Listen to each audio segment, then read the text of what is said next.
കർത്താവായ യേശുക്രിസ്തുവിൻ്റെ നാമം ഈ സന്ധ്യയെങ്കിലും വാഴ്ത്തപ്പെടുമാറാകട്ടെ. നമുക്കൊരുമിച്ച് നമ്മുടെ സൃഷ്ടിതാവിനെ മഹത്വപ്പെടുത്തുവാൻ ലഭിച്ച ഈ വിലപ്പെട്ട അവസരത്തെ ഓർത്ത് ദൈവത്തെ സ്തുതിക്കുന്നു, സ്തോത്രം ചെയ്യുന്നു. ഓരോ ദിവസവും നാം ഒരുമിച്ച് ചേർന്ന് വന്ന് ദൈവത്തെ മഹത്വപ്പെടുത്തുന്നത്, ദൈവവചനം ധ്യാനിക്കുന്നത് നമ്മുടെ ജീവിതത്തിലെ ഏറ്റവും അനുഗ്രഹമാണ്. ലഭിക്കുന്ന കൂട്ടായ്മകൾ നമ്മുടെ ജീവിതത്തിൽ ഏറ്റവും ശ്രേഷ്ഠമായി കരുതിക്കൊണ്ട് ഇതിൽ ജോയിൻ ചെയ്തിരിക്കുന്ന എല്ലാ ദൈവമക്കളെയും ദൈവം സമൃദ്ധമായി അനുഗ്രഹിക്കട്ടെ എന്ന് ആത്മാർത്ഥമായി പ്രാർത്ഥിക്കുകയും ചെയ്യുന്നു. ഇന്ന് രാത്രിയിൽ ഒരുമിച്ച് ചിന്തിക്കുവാൻ ദൈവകൃപയിൽ ശരണപ്പെടുന്ന വിഷയം, വീണ്ടും ജനനം പ്രാപിച്ചു എന്ന് എങ്ങനെ അറിയുവാൻ കഴിയും എന്ന വിഷയത്തെ ആസ്പദമാക്കി ദൈവമക്കളുമായി ചില ചിന്തകൾ പങ്കുവയ്ക്കുവാൻ ദൈവകൃപയിൽ ആശ്രയിക്കുകയാണ്. വീണ്ടും ജനനത്തിൻ്റെ തെളിവ് എന്താണ് വേദപുസ്തകം നമ്മെ പഠിപ്പിക്കുന്നത്? ഒരു വ്യക്തി വീണ്ടും ജനനം പ്രാപിച്ചു എന്നതിൻ്റെ തെളിവ് വേദപുസ്തകം തന്നെ നമുക്ക് വളരെ കൃത്യമായിട്ട് നമുക്ക് കാണിച്ചു തരുന്നുണ്ട്. സ്തോത്രം. ഒന്ന്, വീണ്ടും ജനനം പ്രാപിച്ച ഒരു വ്യക്തി ദൈവവചന പ്രകാരം പാപത്തിൻ്റെ മേൽ ജയം പ്രാപിക്കുന്ന വ്യക്തിയാണ് എന്ന് നമുക്ക് ദൈവവചനത്തിൽ കാണുവാൻ കഴിയുന്നു. ഒന്ന്, പാപത്തിൻ്റെ മേൽ ആ വ്യക്തി ജയം പ്രാപിച്ച വ്യക്തിയായിരിക്കും. യോഹന്നാൻ്റെ 1-ാം ലേഖനം 5-ാം അധ്യായം 18-ാം വാക്യം നമ്മൾ ഇങ്ങനെ വായിക്കുന്നു: ദൈവത്തിൽ നിന്ന് ജനിച്ചിരിക്കുന്നവനാരും പാപം ചെയ്യുന്നില്ല എന്ന് നാം അറിയുന്നു. ദൈവത്തിൽ നിന്ന് ജനിച്ചവൻ പാപം ചെയ്യുവാൻ കഴിയുകയില്ല എന്ന ദൈവത്തിൻ്റെ വചനത്തിൽ നമ്മൾ വായിക്കുന്നത്. സ്തോത്രം. അതിൻ്റെ കാരണം എന്താണെന്ന് ചോദിച്ചു കഴിഞ്ഞാൽ, അവൻ ദൈവത്തിൽ നിന്നാണ് ജനിച്ചിരിക്കുന്നത്. ലോകപ്രകാരം ആമേൻ ജനിച്ച വ്യക്തിയല്ല, ദൈവത്തിൽ നിന്ന് ജനിച്ച വ്യക്തിയാണ്. ഹല്ലേലൂയ. ജനിച്ചിരിക്കുന്നവൻ ആരും പാപം ചെയ്യുന്നില്ല എന്ന് നാം അറിയുന്നു. ദൈവത്തിൽ നിന്ന് ജനിച്ചവൻ തന്നെത്താൻ സൂക്ഷിക്കുന്നു, ദുഷ്ടൻ അവനെ തൊടുന്നതുമില്ല. ദൈവത്തിൽ നിന്ന് നാം ജനിച്ചു കഴിയുമ്പോൾ, ഒരു വ്യക്തി ദൈവത്തിൽ നിന്ന് ജനിക്കുക എന്ന് പറയുമ്പോൾ, ദൈവത്തിൻ്റെ പരിശുദ്ധാത്മാവിനാലല്ലാതെ യേശുക്രിസ്തു കർത്താവ് എന്ന് പറയുവാൻ നമ്മളിൽ ആർക്കും കഴിയുകയില്ല. അപ്പോൾ ഒരാൾ വീണ്ടും ജനനം പ്രാപിക്കുമ്പോൾ ദൈവത്തിൻ്റെ ആത്മാവാണ് നമ്മളെ വീണ്ടും ഗൈഡ് ചെയ്യുന്നത്. അതുകൊണ്ട് തന്നെ തന്നെത്താൻ സൂക്ഷിക്കുവാനുള്ള ദൈവകൃപ ആ വ്യക്തിയുടെ മേൽ ദൈവം പകരപ്പെടുകയാണ്. അപ്പോൾ പാപത്തിൽ നിന്ന് ഒഴിഞ്ഞ് ജീവിക്കുവാനായിട്ട് ദൈവം തൻ്റെ ഭക്തനെ പിന്നീട് സഹായിക്കുന്നുവെന്ന് ദൈവത്തിൻ്റെ വചനത്തിൽ നമ്മൾ കാണുന്നു. സ്തോത്രം. 1 യോഹന്നാൻ്റെ ലേഖനം 3-ാം അധ്യായം 6-ാം വാക്യത്തിൽ വായിക്കുന്നു: അവനിൽ വസിക്കുന്നവൻ ആരും പാപം ചെയ്യുന്നില്ല. അതായത് ക്രിസ്തുവിൽ വസിക്കുന്ന ഒരു വ്യക്തിക്ക് പിന്നെ പാപത്തിൽ തുടരുവാനായിട്ട് കഴിയുകയില്ല, പാപത്തിൽ രസിക്കുവാനായിട്ട് കഴിയുകയില്ല, പാപത്തിന് അവൻ്റെ മേൽ പിന്നെ കർത്തൃത്വം നടത്തുവാൻ കഴിയുകയില്ല എന്ന് ദൈവത്തിൻ്റെ വചനത്തിൽ വളരെ വ്യക്തമായിട്ട് നമുക്ക് കാണുവാൻ കഴിയുന്നുണ്ട്. റോമാലേഖനം 6-ാം അധ്യായം അതിൻ്റെ 1 മുതൽ 2 വരെയുള്ള വാക്യങ്ങൾ നമ്മൾ വായിക്കുമ്പോൾ ഇങ്ങനെയാണ് വായിക്കുന്നത്: ആകയാൽ നാം എന്തു പറയേണ്ടു?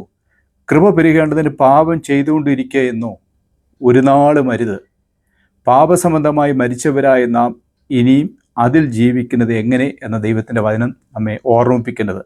അതായത് സ്തോത്രം, നാം ദൈവത്തിൽ നിന്ന് ജനിച്ച വീണ്ടും ജനനം പ്രാപിച്ച ഒരു വ്യക്തിയാകുന്നുവെങ്കിൽ, സ്തോത്രം, ദൈവവചനം നമ്മെ ഓർമ്മിപ്പിക്കുന്നത്, ആകയാൽ നാം എന്ത് പറയേണ്ടു? കൃപ പെരുകേണ്ടതിന് പാപം ചെയ്തുകൊണ്ടിരിക്കുകയെന്നോ? ഒരു നാളും അരുത്.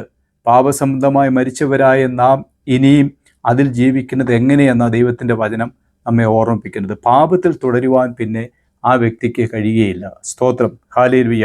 പിന്നെയോ നാം പിന്നെ ജീവിക്കുന്നത് ക്രിസ്തുവിനാണ് ഉള്ള മാനപാത്രമായിട്ടാണ് പിന്നെ നമ്മൾ ഈ ലോകത്ത് ജീവിക്കുന്നത്. സ്തോത്രം. ഹല്ലേലൂയ. പലപ്പോഴും നമ്മുടെ ജീവിതത്തിൽ വന്ന് ഭവിക്കുന്നത്, നിസ്സാരമെന്ന് തള്ളുന്നതായ കാര്യങ്ങൾ നമ്മെ പലപ്പോഴും വലിയ കുഴപ്പത്തിലേക്ക് കൊണ്ട് ചാടിക്കുന്നുവെന്ന് നമുക്ക് കാണുവാൻ കഴിയുന്നുണ്ട്. സ്തോത്രം.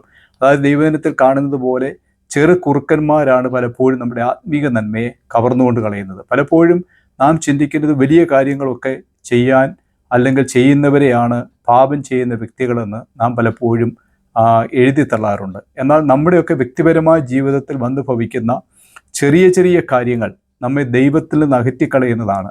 അത് നമ്മൾ നിരന്തരമായി അത് തുടർന്നുകൊണ്ടിരിക്കുമ്പോൾ അത് നമ്മളൊരു ശീലമായിട്ട് ഭവിക്കുകയാണ്. സ്തോത്രം. അതിൽ നിന്ന് ഒഴിയുവാൻ കഴിയാത്ത സാഹചര്യത്തിലേക്ക് പിന്നെ എത്തപ്പെടും എന്ന് നമുക്ക് കാണുവാൻ കഴിയുന്നുണ്ട്. അതുകൊണ്ട് വീണ്ടും ജനനം പ്രാപിച്ചതായ ഒരു ദൈവപൈതൽ പൂർണ്ണമായും പാപത്തിൽ നിന്ന് ഒഴിഞ്ഞിരിക്കുവാൻ അവന് കഴിയണം എന്ന് ദൈവത്തിൻ്റെ വചനം നമ്മെ ഓർമ്മിപ്പിക്കുക. അതുകൊണ്ട് ദൈവപൈതലെ ഈ രാത്രിയിൽ ഈ ചിന്ത ഇവിടെ പങ്കുവയ്ക്കപ്പെടുമ്പോൾ നാം നമ്മെ ഒന്ന് പരിശോധിക്കേണ്ടത് ആവശ്യമാണ്. നമ്മളൊക്കെയും ഈ ലോകത്ത് ജീവിക്കുമ്പോൾ പല കാര്യങ്ങൾ കാണുകയും കേൾക്കുകയും ഒക്കെ ചെയ്യുന്നുണ്ട്. കഴിഞ്ഞ കാലങ്ങളിൽ വളരെ നിർമ്മലതയോടെ ശക്തമായ ദൈവരാജ്യത്തിന് വേണ്ടി പ്രയോജനപ്പെട്ട അനേക വ്യക്തികൾ ഇന്ന് ശുശ്രൂഷ മുഖത്ത് പോലും ഇല്ല എന്ന് നമുക്ക് കാണുവാൻ കഴിയുന്നുണ്ട്. അനേകർക്ക് നിൽക്കുവാൻ കഴിഞ്ഞിട്ടില്ല. അനേകർ വീണുപോയി എന്ന് ദൈവം നമുക്ക് ഈ ലോകത്ത് തന്നെ പല കാര്യങ്ങളിലൂടെ മനസ്സിലാക്കുവാൻ കഴിയുന്നുണ്ട്. നമ്മളൊക്കെ നിൽക്കുന്നത് ദൈവത്തിൻ്റെ മഹാകരുണ കൊണ്ടാണ്. അതിൻ്റെയൊക്കെ കാരണം എന്താണെന്ന് ചോദിച്ചു കഴിഞ്ഞാൽ, നമ്മളിവിടെ ചിന്തിച്ചതുപോലെ പലപ്പോഴും നിസ്സാരമെന്ന് നാം എഴുതി തള്ളുന്ന കാര്യങ്ങളാണ് നമ്മളെ വലിയ കുഴപ്പത്തിലേക്ക് കൊണ്ട് ചാടിക്കുവാൻ ഇടയായിത്തീരുന്നത്. എന്നാൽ ദൈവത്തിൻ്റെ വചനം നമ്മെ ഓർമ്മിപ്പിക്കുന്നത് ഇങ്ങനെയാണ്. സ്തോത്രം, ഹല്ലേലൂയ. നാം ദൈവത്തിൽ നിന്ന് ജനിച്ചിരിക്കുന്നത് കൊണ്ട് നമ്മൾ പാപം ചെയ്യുവാൻ നമുക്ക് കഴിയുകയില്ല. ദൈവത്തിൽ നിന്ന് ജനിച്ചവൻ തന്നെത്താൻ സൂക്ഷിക്കുന്നു, ദുഷ്ടൻ അവനെ തൊടുവാൻ കഴിയുന്നതുമില്ല.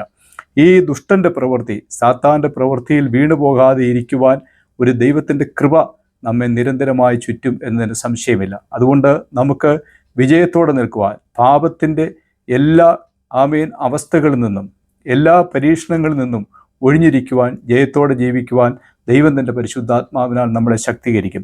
രണ്ട്, നമുക്ക് കാണുവാൻ കഴിയുന്നത് വീണ്ടും ജനനം പ്രാപിച്ചു എന്നതിൻ്റെ രണ്ടാമത്തെ ഒരു അനുഭവം എന്ന് പറയുന്നത് ആത്മീയമായത് ചിന്തിക്കുന്നു എന്ന് നമുക്ക് കാണുവാൻ കഴിയുന്നു. വീണ്ടും ജനനം പ്രാപിച്ച ഒരു ദൈവ പൈതല് അവൻ്റെ ചിന്ത പിന്നെ ആത്മീയമായ വിഷയങ്ങളായിരിക്കും എന്നതിന് സംശയമില്ല. നമുക്ക് റോമാലേഖനം 8-5 നമ്മളിങ്ങനെയാണ് വായിക്കുന്നത്. ജഡസ്വഭാവമുള്ളവർ ജഡത്തിനുള്ളതും ആത്മസ്വഭാവമുള്ളവർ ആത്മാവിനുള്ളതും ചിന്തിക്കുന്നുവെന്ന. ജഡത്തിൻ്റെ സ്വഭാവമാണ് നമ്മളെ ഭരിക്കുന്നതെങ്കിൽ നാം ചിന്തിക്കുന്നതും പ്രവർത്തിക്കുന്നതുമെല്ലാം ജഡത്തിനു വേണ്ടിയായിരിക്കും. എന്നാൽ ആത്മസ്വഭാവം ഉള്ളവരാണെങ്കിൽ ആത്മാവിനുള്ളതാണ് ചിന്തിക്കുന്നത്.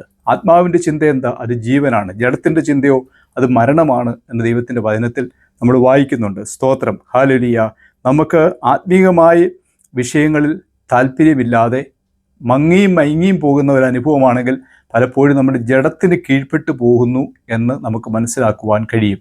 എന്നാൽ ഒരു ദൈവ പൈതൽ, അവൻ ആത്മാവിൻ്റെ ചിന്തയാണ് അവനെ ഭരിക്കുന്നത് എങ്കിൽ എപ്പോഴും നമുക്ക് ഉത്സാഹമുള്ളവരായി, ആത്മാവിൽ എരിവുള്ളവരായി, ഉത്സാഹത്തിൽ മടിപ്പില്ലാതെ നമ്മുടെ കർത്താവിനെ സേവിക്കുവാൻ നമുക്ക് കഴിയും. പലപ്പോഴും നമ്മൾ ക്ഷീണിച്ചു പോകുന്നതിൻ്റെ കാരണം നമ്മൾ ജഡം വാഴുവാൻ ഇടയായിത്തീരുന്നത് കൊണ്ടാണ്. അതുകൊണ്ട് പ്രിയ ദൈവപൈതലെ, നമുക്ക് ഈ ലോകത്ത് ജീവിക്കുമ്പോൾ നമുക്ക് രണ്ടാമത് കാണുവാൻ കഴിയുന്നത്, ഒരു ദൈവപൈതലായി തീർന്ന ഒരു വ്യക്തിയാണെങ്കിൽ അവൻ ആത്മീയമായി ചിന്തിക്കും എന്ന് നമുക്ക് ദൈവത്തിൽ കാണുവാൻ കഴിയുന്നുണ്ട്. സുവിശേഷീകരണത്തെക്കുറിച്ച് ഒരു ലജ്ജയുമില്ലാതെ കർത്താവിൻ്റെ നാമമഹത്വത്തിന് വേണ്ടി എവിടെയും സുവിശേഷമായി ധൈര്യമായി നിൽക്കുവാൻ ഒരു ദൈവകൃപ ആ വ്യക്തിയുടെ മേലുണ്ട് എന്ന് നമുക്ക് കാണുവാൻ കഴിയുന്നുണ്ട്. സ്തോത്രം. റോമാലേഖനം 1-16 നമ്മൾ വായിക്കുന്നുണ്ട്, സുവിശേഷത്തെക്കുറിച്ച് എനിക്ക് ലജ്ജയില്ല എന്ന് അപ്പോസ്തലനായ പൗലോസ് പറയുന്നു. സുവിശേഷത്തെക്കുറിച്ച് എനിക്ക് ലജ്ജയില്ല. നമ്മളിങ്ങനെയാണ് വായിക്കുന്നത്. സ്തോത്രം, ഹല്ലേലൂയ. നമുക്ക് സുവിശേഷത്തെക്കുറിച്ച് ലജ്ജയില്ലാതെ നിൽക്കുവാൻ തക്കവണ്ണം നമ്മളെ പ്രാപ്തമാക്കുന്ന ദൈവത്തിൻ്റെ ആത്മാവിന് നമ്മൾ കീഴ്പ്പെടുമ്പോഴാണ് ലജ്ജയില്ലാതെ നമുക്ക് നിൽക്കുവാൻ കഴിയുന്നത്. കൊരിന്ത്യർക്ക് എഴുതിയ 1-ാം ലേഖനം അതിൻ്റെ 9-16 നമ്മൾ ഇങ്ങനെയാണ് വായിക്കുന്നത്, ഞാൻ സുവിശേഷം അറിയിക്കുന്നുവെങ്കിൽ എനിക്ക് പ്രശംസിക്കുവാൻ ഒന്നുമില്ല.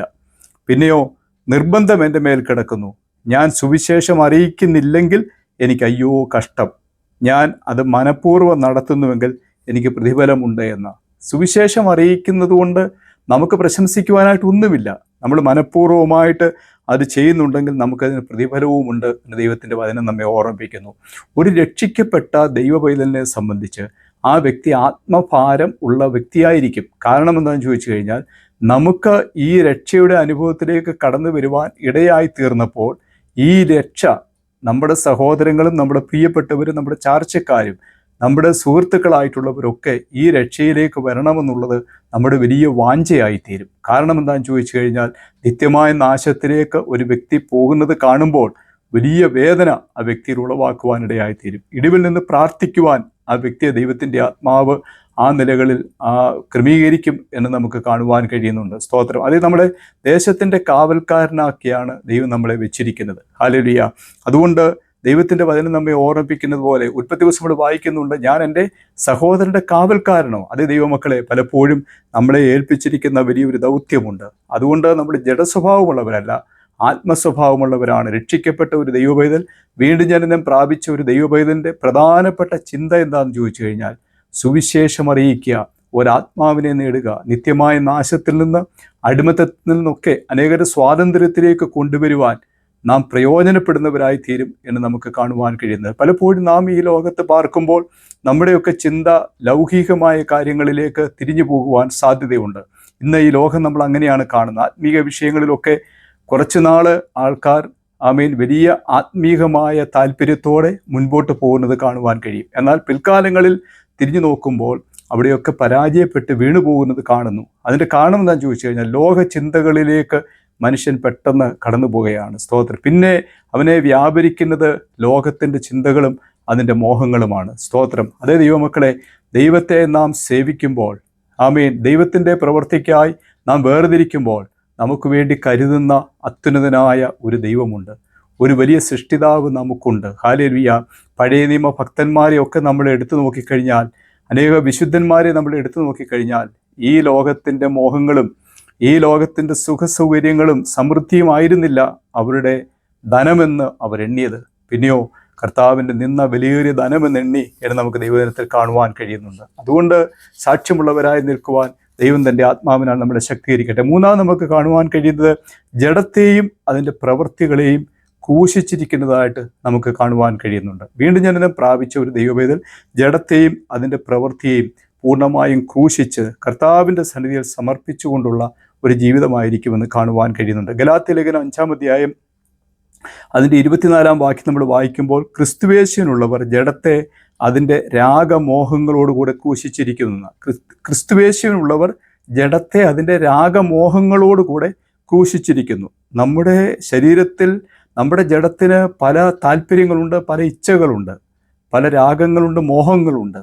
അതിൻ്റെ ആമേൻ പ്രവൃത്തി നാം ജഡത്തെ സന്തോഷിപ്പിച്ചാൽ, ജഡത്തെ പരിപോഷിപ്പിച്ചാൽ ജഡമായിരിക്കും ജയിക്കുന്നത് എന്ന് നമുക്ക് കാണുവാൻ കഴിയുന്നുണ്ട്. സ്തോത്രം. ഹല്ലേലൂയ. നമുക്ക് ഏത് നിലയിൽ വേണമെങ്കിലും നമുക്ക് നമ്മെ തന്നെ പരിശീലിപ്പിക്കാം. ജഡത്തിൻ്റെ ചിന്തകളാണ് നമ്മുടെ മുൻപിൽ നിൽക്കുന്നതെങ്കിൽ ജഡീകമായ കാര്യങ്ങളായിരിക്കും നാം ചിന്തിക്കുന്നതും പ്രവർത്തിക്കുന്നതുമെല്ലാം. സ്തോത്രം. നമ്മൾ ആ ഭാഗത്ത് ഇംഗ്ലീഷ് വേഷൻ നമ്മൾ വായിക്കുന്നത് ഇങ്ങനെയാണ്, അഫെക്ഷൻസ് ആൻഡ് ലസ്റ്റ്സ് എന്നാണ് നമ്മൾ കാണുന്നത്. സ്തോത്രം. അതെ, ആ പാപത്തെ രാഗമോഹങ്ങളോട് കൂടെ നമ്മൾ ക്രൂശിക്കണം. നമ്മളിൽ വാഴുന്നതായ പ്രവൃത്തി അത് ജഡത്തിൻ്റെ പ്രവൃത്തികളായി തീരരുത്. ആമേൻ. സ്തോത്രം. അതിൻ്റെ മോഹങ്ങളായി തീരരുത്. അത് ക്രിസ്തുവിലൂടെ ക്രൂശിക്കപ്പെട്ട അനുഭവത്തിൽ വീണ്ടും ജനനം പ്രാപിച്ച ഒരു ദൈവവേദലിന് ജയത്തോടെ നിൽക്കുവാൻ കഴിയുമെന്ന് ദൈവത്തിൻ്റെ വചനം നമ്മെ വളരെ ആഴമായിട്ട് നമ്മളെ പഠിപ്പിക്കുക. സ്തോത്രം. അതുകൊണ്ട് ദൈവവേദന ഇന്ന് രാത്രി നമുക്കൊന്ന് ചിന്തിച്ച് നോക്കണം. ഹല്ലേലൂയ. നാം വീണ്ടും ജനനം പ്രാപിച്ചവരാണോ? കർത്താവായ യേശു ക്രിസ്തുവിനെ നാഥനും രക്ഷകനുമായി സ്വീകരിക്കുന്ന ഒരു വ്യക്തിയെ സംബന്ധിച്ച് ഒരു പുതിയ ജീവിതം, ഒരു പുതിയ അനുഭവം, പുത്തൻ ഉണർവ് ഒക്കെ നമ്മളിൽ ആമേൻ കാണുവാൻ തക്കവണ്ണം ഇടയായിത്തീരുമെന്ന് ദൈവത്തിൻ്റെ വചനത്തിൽ നമ്മളെ ഓർമ്മിപ്പിക്കുന്നു.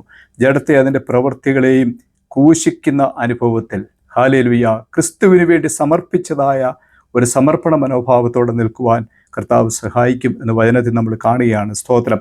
ആത്മാവിനാൽ നാം ജീവിക്കുന്നു എങ്കിൽ ആത്മാവിനെ അനുസരിച്ച് നടക്കുകയും ചെയ്യുമെന്ന്. നമ്മൾ ആത്മാവിനാലാണ് ജീവിക്കുന്നതെങ്കിൽ ആത്മാവിനെ അനുസരിച്ച് നടക്കുക. ഏതാത്മാവിനാലാ? കർത്താവായ യേശു ക്രിസ്തു വാഗ്ദത്തം ചെയ്ത തൻ്റെ പരിശുദ്ധാത്മാവിനാലാണ് നമ്മൾ ജീവിക്കുന്നത് എങ്കിൽ നമ്മൾ ഹല്ലേലൂയ നമ്മുടെ പ്രവൃത്തികൾ, നമ്മുടെ നടപ്പ് അതെല്ലാം ദൈവത്തിൻ്റെ ആത്മാവിനെ അനുസരിച്ചായിരിക്കും നമ്മുടെ നടപ്പ്. സ്തോത്രം. ദൈവത്തിൻ്റെ ആത്മാവിനെ നമ്മൾ അനുസരിക്കാൻ തുടങ്ങുമ്പോൾ നമ്മൾ വലിയ വ്യത്യാസങ്ങളുണ്ടാകും.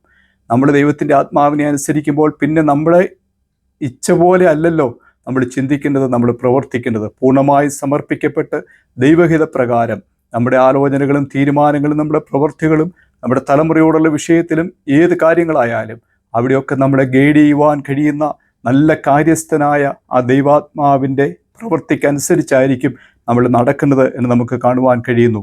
നാം അന്യോന്യം പോരിന് വിളിക്കുകയും അന്യോന്യം അസൂയപ്പെട്ടും കൊണ്ട് വൃഥാ അഭിമാനികളാകരുത് എന്ന നമ്മൾ ആ ഗലാത്യ ലേഖനത്തിൽ വായിക്കുന്നത്. നമ്മൾ അങ്ങോട്ടും ഇങ്ങോട്ടും പോരിന് വിളിച്ചും അന്യോന്യം അസൂയപ്പെട്ടും കൊണ്ട് വൃഥാ അഭിമാനികളാകരുതെന്ന. സ്തോത്രം. ഇന്നത്തെ കാലത്തിൻ്റെ ഒരു പ്രത്യേകത എന്താണെന്ന് ചോദിച്ചു കഴിഞ്ഞാൽ ദുരഭിമാനമാണ് പലപ്പോഴും ഓരോ മനുഷ്യനെയും വലിയ നാശത്തിൽ കൊണ്ടെത്തിക്കുന്നത്.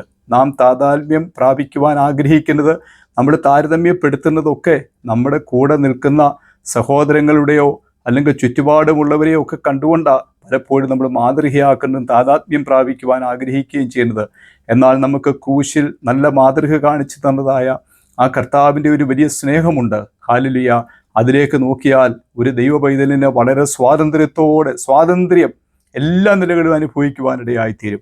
അതുകൊണ്ട് ജഡത്തെയും അതിൻ്റെ പ്രവൃത്തികളെയും ക്രൂശിച്ചിരിക്കുന്ന ഒരനുഭവം നമുക്ക് വീണ്ടും ജനനം പ്രാപിച്ച ഒരു ദൈവപൈതലിനെ സംബന്ധിച്ച് കാണുവാൻ കഴിയും. ഹല്ലേലൂയ. അങ്ങനെ ക്രൂശിച്ചിരിക്കുന്ന ഒരു മനുഷ്യനെ സംബന്ധിച്ച് അവൻ പൂർണ്ണ സ്വാതന്ത്ര്യമുള്ളവനായിരിക്കും. എല്ലാ നിലകളിലും സ്വാതന്ത്ര്യം അനുഭവിക്കുന്ന ഒരു വ്യക്തിയായി ജീവിക്കുവാനിടയായിത്തീരും. പിന്നെ നമ്മുടെ ഉള്ളിൽ വസിക്കുന്ന ആ ദൈവകൃപ, നമ്മുടെ ഉള്ളിൽ വസിക്കുന്ന ആ ദൈവ സാന്നിധ്യം, അത് നമ്മളെ വലിയ സന്തോഷമുള്ളവരാക്കും. ക്രിസ്തുവിലുള്ള വലിയ പ്രത്യാശ, ക്രിസ്തുവിലുള്ള വലിയ ധൈര്യം, ക്രിസ്തുവിലുള്ള സ്വസ്ഥത, ക്രിസ്തുവിലുള്ള സന്തോഷം നമുക്ക് എല്ലാ നിലകളിലും അനുഭവിച്ചറിയുവാനിടയായിത്തീരും എന്ന് ദൈവത്തിൻ്റെ വചനം നമ്മെ ഓർമ്മിപ്പിക്കുന്നു. അതുകൊണ്ട് ഇന്ന് രാത്രിയിൽ വചനം കേൾക്കുമ്പോൾ ജഡത്തെയും അതിൻ്റെ പ്രവൃത്തികളെയും ക്രൂശിക്കുവാൻ കഴിയാത്ത ഒരനുഭവം ഉണ്ടെങ്കിൽ, ഇതുവരെ നമ്മൾ വീണ്ടും ജനനത്തിൻ്റെ അനുഭവത്തിൽ വന്നിട്ടുണ്ടോ എന്ന് നമ്മളെ ഒന്ന് പരിശോധിക്കേണ്ടത് ആവശ്യമാണ്. സ്തോത്രം.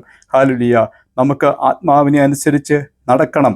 ആമേൻ. നമ്മൾ ഗലാത്യ ലേഖനം ഈ 5-ാം അധ്യായത്തിൻ്റെ 16 മുതൽ 18 വരെയുള്ള വാക്യങ്ങൾ വായിക്കുമ്പോൾ, ആത്മാവിനെ അനുസരിച്ച് നടപ്പീൻ, എന്നാൽ നിങ്ങൾ ജഡത്തിൻ്റെ മോഹം നിവർത്തിക്കത്തില്ലെന്ന ദൈവത്തിൻ്റെ വചനത്തിൽ നമ്മൾ കാണുന്നത്. സ്തോത്രം. നമ്മൾ ആത്മാവിനെ അനുസരിച്ചാണ് നടക്കുന്നത് എങ്കിൽ നമുക്ക് ഒരിക്കലും ജഡത്തിൻ്റെ പ്രവൃത്തികളെ നിവർത്തിക്കുവാൻ കഴിയത്തില്ല. ജഡത്തിന് അതിൻ്റേതായ ഇഷ്ടങ്ങളും അതിൻ്റേതായ താല്പര്യങ്ങളുമുണ്ട്. എന്നാൽ അതിനെ കീഴ്പ്പെട്ട് പോകാതെ ഇരിക്കണമെങ്കിൽ ആത്മാവിനെ അനുസരിച്ച് നടക്കണമെന്ന്. ആത്മാവിനെ അനുസരിച്ച് നടപ്പീൻ, എന്നാൽ നിങ്ങൾ ജഡത്തിൻ്റെ മോഹം നിവർത്തിക്കുകയില്ല എന്ന് ഞാൻ പറയുന്നു. ജഡാഭിലാഷം ആത്മാവിനും ആത്മാഭിലാഷം ജഡത്തിനും വിരോധമായിരിക്കുന്നു. നിങ്ങൾ ഇച്ഛിക്കുന്നത് ചെയ്യാതെ വണ്ണം അവ തമ്മിൽ പ്രതികൂലമല്ലോ. ആത്മാവിനെ അനുസരിച്ച് നടക്കുന്നുവെങ്കിൽ നിങ്ങൾ ന്യായപ്രമാണത്തിന് കീഴുള്ളവരല്ല. ജഡത്തിൻ്റെ പ്രവൃത്തികളോ എന്ന് പറഞ്ഞിട്ട് പിന്നീടാണ് ദുർനടപ്പ്, അശുദ്ധി, ഇങ്ങനെയുള്ള കാര്യങ്ങളെക്കുറിച്ച് വിവരിച്ച് ദൈവത്തിൻ്റെ വചനത്തിൽ നമ്മളെ ഓർമ്മിപ്പിക്കുന്നത്. നമുക്കെപ്പോഴും ഒരു പോരാട്ടമുണ്ട്, നമുക്കെപ്പോഴും ഒരു എതിരുണ്ട്. സ്തോത്രം. ഹല്ലേലൂയ. നമ്മൾ ആത്മാവിനെ അനുസരിച്ച് നടക്കാതെ ഇരിക്കേണ്ടതിന് വല്ലാത്തൊരു എതിര്, വല്ലാതെ നമ്മളെ പിന്തുടർന്ന് വെക്കുന്നതായ ചില കഴിഞ്ഞ കാലങ്ങളിൽ നമ്മൾ ഉപേക്ഷിച്ച് കളഞ്ഞ കാര്യങ്ങൾ കാണും. പലപ്പോഴും പിന്തിരിഞ്ഞ് നോക്കേണ്ടുന്ന അനുഭവങ്ങളിലേക്ക് മനുഷ്യനെ വലിച്ചു കൊണ്ടുപോകുന്ന പരീക്ഷണ അനുഭവങ്ങളുണ്ട്. അതിനെ ജയിക്കുവാൻ തക്കവണ്ണം ഒരു ദൈവ പൈതലിന് കഴിയണം. സ്തോത്രം. ഹല്ലേലൂയ. വീണു പോകുവാൻ ഇടയായിത്തീരുന്ന സാഹചര്യമാണ് മനുഷ്യൻ്റെ ശരീരവും മനസ്സും സൃഷ്ടിയും ആ നിലയിലാണ്. എന്നാൽ നമ്മളിൽ ഉള്ളിൽ പകർന്നു തന്ന ദൈവത്തിൻ്റെ ആത്മാവിൻ്റെ ജീവൻ്റെ പ്രമാണമുണ്ടല്ലോ, അത് നമ്മളെ നാശത്തിന് നടുമത്തിൽ നിന്ന് വിടിപ്പിക്കുവാൻ കഴിയുന്ന ദൈവാത്മാവിൻ്റെ ശക്തിയാൽ നമ്മളെ വിടിപ്പിക്കുവാനായിട്ട് കഴിയും. അങ്ങനെ നമുക്ക് ജയകരമായി ജീവിക്കുവാൻ കഴിയും. അതുകൊണ്ട് വീണ്ടും ജനനത്തിൻ്റെ അനുഭവം പ്രാപിച്ച ഒരു ദൈവവേദലാണെങ്കിൽ പൂർണ്ണമായും ജഡത്തെ തൻ്റെ രാഗമോഹങ്ങളോട് കൂടെ ക്രൂശിച്ച് ക്രൂശിന്മേൽ നമുക്ക് ജയം തന്നതായ ക്രിസ്തുവേശുവിൽ നമുക്ക് ജയോത്സവം കൊണ്ടാടുവാനിടയായിത്തീരും എന്ന ദൈവത്തിൻ്റെ വചനം നമ്മെ വളരെ വ്യക്തമായിട്ട് ഓർമ്മിപ്പിക്കുന്നു. അടുത്തായിട്ട് നമുക്ക് കാണുവാൻ കഴിയുന്ന 4-ാമത്തെ കാര്യം എന്ന് പറഞ്ഞാൽ, വീണ്ടും ജനനം പ്രാപിച്ച ഒരു ദൈവവേദനെ സംബന്ധിച്ച് അവൻ വെളിച്ചത്തിൽ നടക്കുന്നു എന്ന് ദൈവവചനത്തിൽ കാണുന്നു. വീണ്ടും ജനനം പ്രാപിച്ച ഒരു മനുഷ്യൻ പിന്നെ ഇരുളിൽ നടക്കേണ്ട ആവശ്യം അവനില്ല. അവന് വെളിച്ചത്തിൽ നടക്കുവാൻ കഴിയും. അതുകൊണ്ടാണ് മുൻപ് ഞാൻ പറഞ്ഞത്, ഒരു സ്വാതന്ത്ര്യം നമ്മളിലേക്ക് കടന്നു വരികയാണ്. പിന്നെ നമ്മളിൽ ഇരുളില്ല. സ്തോത്രം. ഇരുളിൻ്റെ പ്രവൃത്തികൾ എന്തൊക്കെയാണ്? ഇരുട്ടത്ത് ചെയ്യാൻ ഒരു മനുഷ്യൻ ആഗ്രഹിക്കുന്ന കാര്യങ്ങൾ എന്തൊക്കെയാണ്? ആരാണ് ഇരുട്ടത്ത് ചെയ്യുവാൻ ആഗ്രഹിക്കുന്നത്? അറക്കാനും മുടിക്കാനും വരുന്നവൻ, കള്ളൻ. അവനെ സംബന്ധിച്ച്, കള്ളനെ സംബന്ധിച്ച് അറക്കാനും മുടിക്കാനും വരുന്നത് കൊണ്ട് ഇരുട്ടത്താണ് ആ പ്രവൃത്തികളൊക്കെ ചെയ്യാൻ കള്ളനെക്കുറിച്ച് ആഗ്രഹിക്കുന്നത്. കാരണം എന്താണെന്ന് ചോദിച്ചു കഴിഞ്ഞാൽ, അവന് വെളിച്ചത്ത് ആ പ്രവൃത്തി ചെയ്യുവാൻ കഴിയുകയില്ല. വെളിച്ചത്ത് അത് ചെയ്താൽ പിടിക്കപ്പെടുമെന്നറിയാം. സ്തോത്രം. അതുകൊണ്ട് ഇരുട്ടിൻ്റെ പ്രവൃത്തികളെ വെച്ച് കളയണമെന്ന് ദൈവത്തിൻ്റെ വചനം നമ്മെ ഓർമ്മിപ്പിക്കുന്നു. ഒരു ദൈവ പൈതൽ ഹല്ലേലൂയ ആയിത്തീർന്ന വ്യക്തി, വീണ്ടും ജനനത്തിൻ്റെ അനുഭവത്തിൽ വന്ന ഒരു വ്യക്തിയാണെങ്കിൽ അവൻ വെളിച്ചത്തിൽ നടക്കും. അവന് മറച്ചു വയ്ക്കാൻ ഒന്നുമില്ല. ഹല്ലേലൂയ. ക്രിസ്തുവിൻ്റെ മുൻപാകെ ഒരു തുറന്ന പുസ്തകമായി ദൈവജനത്തിൻ്റെ മുൻപാകെ, ദൈവസഭയുടെ മുൻപാകെ, ദേശത്തിൻ്റെ മുൻപാകെ മാതൃകയുള്ളവനായി നിൽക്കുവാൻ കഴിയും. ആരാലും വിരൽ ചൂണ്ടപ്പെടുന്നവനായിട്ടല്ല ആ വ്യക്തി ആയിത്തീരുന്നത്. ഹല്ലേലൂയ. ആരെങ്കിലും നമ്മുടെ നേരെ വിരൽ ചൂണ്ടുന്നുവെങ്കിൽ നമ്മുടെ ജീവിതത്തെ നമുക്കൊന്ന് പരിശോധിക്കേണ്ടിയിരിക്കുന്നു. ഇന്ന് രാത്രിയിൽ ദൈവത്തിൻ്റെ വചനം നമ്മൾ വളരെ വ്യക്തമായിട്ട് നമ്മളെ ഓർമ്മിപ്പിക്കുന്നു. വചനമെന്ന കണ്ണാടിയുടെ മുമ്പിൽ, ക്രിസ്തുവാകുന്ന കണ്ണാടിയുടെ മുമ്പിലാണ് നമ്മൾ നിൽക്കുന്നത് എങ്കിൽ മറ്റൊരാൾ നമ്മൾക്ക് നേരെ വിരൽ ചൂണ്ടുന്ന സാഹചര്യം ഉണ്ടാകത്തില്ല. വെളിച്ചത്തിൽ നടക്കുവാൻ നമുക്ക് കഴിയും. ഹല്ലേലൂയ. യോഹന്നാൻ്റെ 1-ാം ലേഖനം 1-ാം അധ്യായം 5 മുതൽ 7 വരെയുള്ള വാക്യങ്ങൾ നമ്മളെ ഓർമ്മിപ്പിക്കുന്ന അങ്ങനെയാണ്. ദൈവം വെളിച്ചമാകുന്നു, അവനിൽ ഇരുട്ട് ഒട്ടുമില്ല എന്ന് നമ്മൾ വചനത്തിൽ കാണുന്നു. ദൈവം വെളിച്ചമാണ്. ഹല്ലേലൂയ. ആ വെളിച്ചത്തിലുള്ള ക്രിസ്തുവിനെയാണ് നമ്മൾ ധരിച്ചിരിക്കുന്നത്. അങ്ങനെയെങ്കിൽ ഒട്ടും ഇരുളില്ല എന്ന് നമുക്ക് കാണുവാൻ കഴിയുന്നു. ദൈവം വെളിച്ചമാകുന്നു, അവന് ഇരുട്ട് ഒട്ടുമില്ല എന്നുള്ളത് ഞങ്ങൾ അവനോട് കേട്ട് നിങ്ങളോട് അറിയിക്കുന്ന ദൂതാകുന്നു. അവനോട് കൂട്ടായ്മ ഉണ്ട് എന്ന് പറയുകയും ഇരുട്ടിൽ നടക്കുകയും ചെയ്താൽ നാം ഭോഷ്ക് പറയുന്നു, സത്യം പ്രവർത്തിക്കുന്നതുമില്ല. അവൻ വെളിച്ചത്തിൽ ഇരിക്കുന്നത് പോലെ നാം വെളിച്ചത്തിൽ നടക്കുന്നുവെങ്കിൽ നമുക്ക് തമ്മിൽ കൂട്ടായ്മയുണ്ട് എന്ന്. ഹല്ലേലൂയ. ദൈവത്തോട് നമുക്കൊരു കൂട്ടായ്മയുണ്ടെങ്കിൽ ഇരുളിൽ നടന്നേച്ച് ദൈവത്തോട് കൂട്ടായ്മ ആചരിക്കാൻ കഴിയത്തില്ല. ഇരുളിൻ്റെ പ്രവൃത്തികളാണ് നമ്മളിൽ വാഴുന്നത് എങ്കിൽ ദൈവത്തോട് നമുക്ക് കൂട്ടായ്മ ആചരിക്കാൻ കഴിയുമോ? കൂട്ടായ്മയുടെ ബന്ധത്തിൽ നിൽക്കുവാൻ നമുക്ക് കഴിയുമോ? ഒരു നാളുമില്ല. അവനോട് കൂട്ടായ്മ ഉണ്ട് എന്ന് പറയുകയും ഇരുട്ടിൽ നടക്കുകയും ചെയ്താൽ നാം ഫോഷ്ക് പറയുന്നുവെന്ന. ഹല്ലേലൂയ. നമുക്ക് ദൈവത്തോട് കൂട്ടായ്മയുണ്ട്. ദൈവത്തോട് കൂട്ടായ്മ എന്ന് പറഞ്ഞാൽ ദൈവത്തോടുള്ള സഹവർത്തിത്വം. ഓരോ നിമിഷങ്ങളും അനുഭവിച്ചറിയുന്ന ആ നല്ല കൂട്ടായ്മയുടെ ബന്ധത്തിൽ തുടരുവാൻ ആഗ്രഹിക്കുന്ന ഒരു വ്യക്തിയെ സംബന്ധിച്ച് ഇരുട്ടിൻ്റെ പ്രവൃത്തികളെ വെച്ചൊഴിയണമെന്ന് ദൈവത്തിൻ്റെ വചനം നമ്മെ ഓർമ്മിപ്പിക്കുന്നു. അതുകൊണ്ടാണ് പറയുന്നത്, ദൈവം വെളിച്ചമാകുന്നു, അവനിൽ ഇരുട്ട് ഒട്ടുമില്ല. ഇരുളിൻ്റെ ഒരു ലേശം പോലുമില്ല. അതുകൊണ്ട് ദൈവത്തിൻ്റെ പൈതലെ ജഡത്തിൻ്റെയും ആത്മാവിൻ്റെയും കന്മഷങ്ങളെ പോക്കി ഹല്ലേലൂയ വെളിച്ചമുള്ളവരായി ആ വെളിച്ചമാകുന്ന കർത്താവിൻ്റെ പാത പിന്തുടരുവാൻ നമുക്കിടയായിത്തീരും. വീണ്ടും ജനനത്തിൻ്റെ ഒരു പ്രത്യേക അനുഭവം അതാണ്. ഹല്ലേലൂയ. ആ വെളിച്ചത്തിൽ നടക്കുവാൻ നമുക്ക് കഴിയുമെന്ന് ദൈവത്തിൻ്റെ വചനം നമ്മെ ഓർമ്മിപ്പിക്കുന്നു. സ്തോത്രം. അടുത്തായിട്ട് നമുക്ക് കാണുവാൻ കഴിയുന്നുണ്ട്. ആമേൻ, സ്തോത്രം. വീണ്ടും ജനനം പ്രാപിച്ചതായ ഒരു വ്യക്തിയെ സംബന്ധിച്ച് അവൻ ലോകത്തെ ജയിക്കുന്നു എന്ന് നമുക്ക് കാണുവാൻ നിരവധി കാര്യങ്ങളുണ്ടെങ്കിലും വളരെ ചുരുങ്ങിയ സമയത്തിനുള്ളിൽ ആണ് ഈ വചന ശുശ്രൂഷ ഇവിടെ നിർവഹിക്കപ്പെടുന്നത്. അതുകൊണ്ട് ചുരുക്കമായ ചില കാര്യങ്ങൾ, വളരെ പ്രധാനപ്പെട്ട കാര്യങ്ങൾ മാത്രമാണ് ദൈവമക്കളുമായി പങ്കുവയ്ക്കപ്പെടുന്നത്. സ്തോത്രം. ലോകത്തെ ജയിക്കുവാൻ കഴിയുന്നു. വീണ്ടും ജനനം പ്രാപിച്ച ഒരു ദൈവപൈതലിനെ സംബന്ധിച്ച് അവന് ലോകത്തെ ജയിക്കുവാൻ കഴിയും എന്ന് നമുക്ക് ദൈവവചനത്തിൽ കാണുവാൻ കഴിയുന്നുണ്ട്. സ്തോത്രം. ഹല്ലേലൂയ.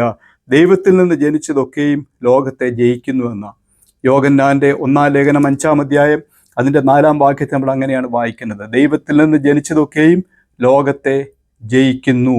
ഹല്ലേലൂയ. സ്തോത്രം. ലോകത്തെ ജയിച്ച ജയമോ നമ്മുടെ വിശ്വാസം തന്നെ. ഹല്ലേലൂയ. നമ്മൾ ക്രിസ്തുവിൽ ആമേൻ വീണ്ടെടുക്കപ്പെട്ടതായ, വീണ്ടും ജനനം പ്രാപിച്ചതായ ഒരു ദൈവപൈതലാണെങ്കിൽ ആ ദൈവപൈതലിനെ സംബന്ധിച്ച് പറയുന്നത് അവൻ ദൈവത്തിൽ നിന്നാണ് ജനിച്ചിരിക്കുന്നത്. അതുകൊണ്ട് ലോകത്തെ ജയിക്കുവാൻ കഴിയുമെന്ന്. ദൈവത്തിൽ നിന്ന് ജനിക്കുക അതൊരു വലിയ പ്രത്യേകമായ അനുഭവമല്ലേ ദൈവപൈതലെ? ഇപ്പോൾ നമ്മുടെ പിതാവ് ആരാണ്? നമ്മുടെ സ്വർഗീയ പിതാവ്. നമ്മുടെ ദൈവമാണ് നമ്മുടെ പിതാവ്. ആ ദൈവത്തിൽ നിന്നാണ് ജനിച്ചത്.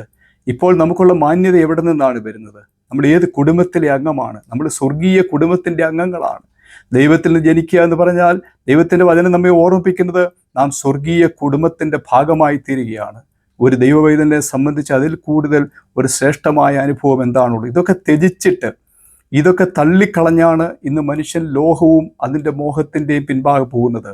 ഈ ലോകത്ത് താൽക്കാലികമായി ലഭിക്കുന്ന മാന്യതകൾ, ഈ ലോകത്ത് താൽക്കാലികമായി ലഭിക്കുന്ന ബഹുമാനങ്ങൾ, ഈ ലോകത്ത് താൽക്കാലികമായി ലഭിക്കുന്ന പ്രശംസകൾ, ധനം, അതിൻ്റെ മാഹാത്മ്യം, വലിയ സമ്പത്തുകൾ നേടുവാൻ മനുഷ്യനിന്ന് അതിനുവേണ്ടി പരിശ്രമിക്കുകയാണ്.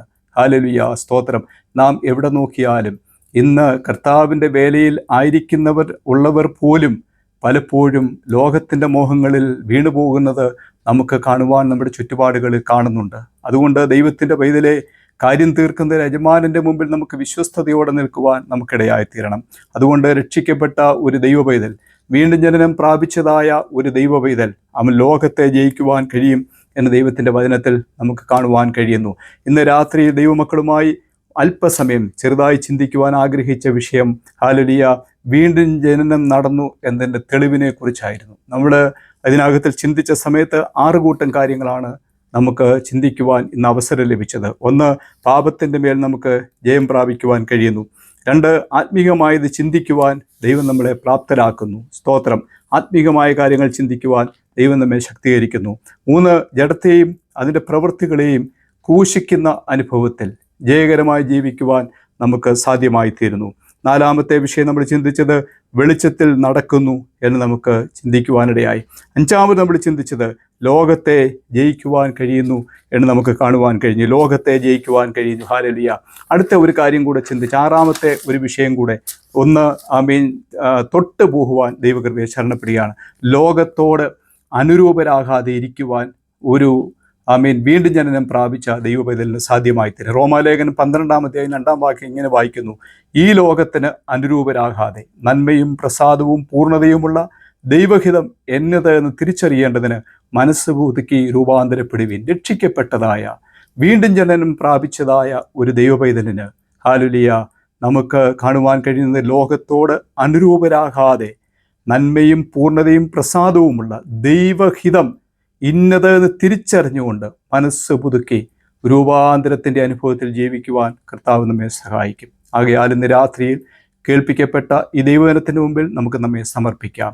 വീണ്ടും ജനനത്തിൻ്റെ പുതുക്കത്തിൻ്റെ അനുഭവത്തിൽ വിജയകരമായി ക്രിസ്ത്യ ജീവിതം നയിക്കുവാൻ ദൈവം തൻ്റെ പരിശുദ്ധാത്മാവിനാൽ നമ്മെ ശക്തീകരിക്കട്ടെ എന്ന പ്രാർത്ഥനയോടെ നിർത്തുന്നു. ദൈവം നമ്മെ അനുഗ്രഹിക്കുമാറാകട്ടെ.